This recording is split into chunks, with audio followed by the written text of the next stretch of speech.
Mon nom est Jacques Bourgeois, je suis coordinateur d'événements spéciaux ici au Marais Okanagan. Alors, on trouve une diversité immense. Environ 300 espèces d'oiseaux peuvent être vues ici. Puis, il y a plusieurs façons d'explorer également. Des sentiers, environ 30 km de sentiers. On peut explorer en canot également. Donc, c'est vraiment pour tout le monde. Tout le monde peut avoir du plaisir. Et puis, c'est très multisensoriel. On peut goûter le marais, on peut sentir le marais, on peut vraiment observer, explorer. C'est absolument fascinant comme endroit. Alors, ce qu'on voit dans le marais, ce sont des petites poirettes ici, qu'on appelle parfois des baies de Saskatoon, qui en fait poussent naturellement ici. Et c'est un petit fruit bleuté qui ressemble un peu au bleuet, très bon, très riche en antioxydants. Et on offre à notre café la chance d'avoir des crêpes avec ces baies de Saskatoon. Alors ici, on est sur le sentier qui vise le marais. D'un côté, on a le marécage avec des arbres. De l'autre côté, c'est plutôt marais, donc avec des quenouilles.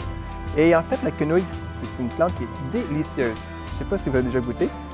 Oh, un petit peu trop ici. J'ai tout pris, j'ai la racine et tout. Et on va enlever les feuilles externes. Alors, ce qu'on mange, c'est la partie ici, blanche, si vous voulez goûter. Et ça goûte un peu le concombre ou le melon d'eau, l'extérieur du melon d'eau. C'est très nutritif. On en trouve environ 10 fois la quantité d'amidon qu'on trouve dans une pomme de terre. Et puis, c'est bourré d'éléments nutritifs, de vitamines, donc c'est très bon pour la santé. Alors, le saule ici a également des propriétés pour enlever le mal de tête, des propriétés médicinales. Donc, tout ce qu'on va faire, c'est qu'on prend une petite branche, comme ceci, et puis on la mâche un petit peu pour relâcher un composé chimique qui, en fait, est le même qu'on trouve dans l'aspirine, donc l'acide acétylsalicylique. Et après quelques branches, bien, ça devrait passer.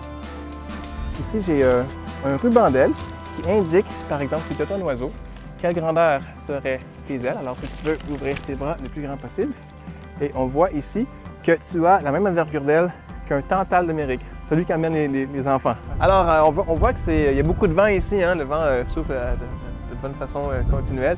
Alors, c'est bon pour faire du kitesurfing avec une espèce de gros parachute et puis une planche à neige ou des skis, et puis on laisse le vent nous tirer dans le marais. Donc, l'hiver, c'est ce qu'on fait. On transforme le marais en une espèce de terrain de jeu où les gens peuvent apprendre comment faire du kitesurfing. C'est très, très simple de se rendre ici.